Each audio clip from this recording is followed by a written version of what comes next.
This is another update for my flipometer.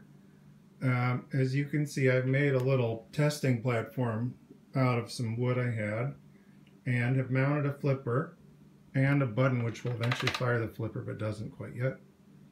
And put it all together. I put my transformer, bridge rectifier, little mounting block, and everything on here.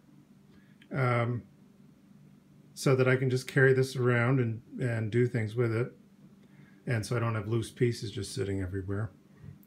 Now originally what I was going to do was have the flipper end of stroke be measured from the bottom to the top by actually just putting like a button down here where my finger would be. But the problem I found is that the spring force just from the micro switch is so much stronger than the weakness of the spring when it's down here, that it's hard actually to get this flipper to push the button closed.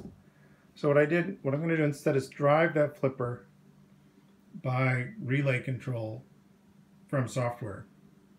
And that's what I'm doing over here. I've got two breadboards. One has a little relay in it, which I had sitting in a junk pile from I don't know how many years ago. I'm not sure that relay's action time might affect the speed of the flipometer, but we'll get to that bridge when we cross it. This circuit works, and over here I've switched from using my Intel Galileo board, which died on me. I wasn't that impressed with that board, to tell you the truth. But excuse me. But this Raspberry Pi was fairly easy to put together. I had this nice ribbon cable breakout board set up, and in no time I had the distro put on it and did some super simple research into how to control pins from just the shell. And well, let's just do it. So over here, this test bed also makes a nice laptop thing, and I have a script here called Blinky, which really just does nothing more than toggle the pin for the GPIO 4 on and off and waits 2 seconds in between. And if I run it, boom.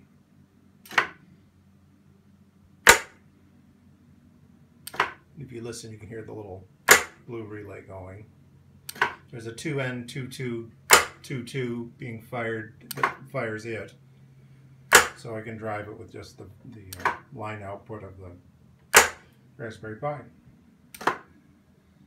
And the next step is all I got to do is just put something for the flipper to hit here. There's a switch here, which I have no doubt the flipper has enough power to oomph. I mean, you know, it's plenty strong, even at the slightly less than factory voltage. And I've just stopped it. And I will know when I fired it because, well, I fired it after all.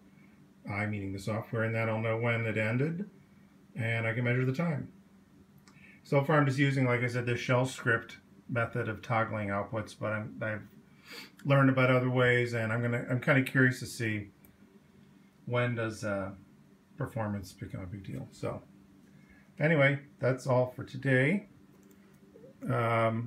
Just for fun.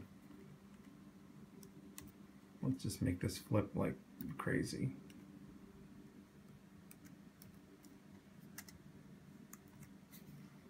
And we'll see you next time.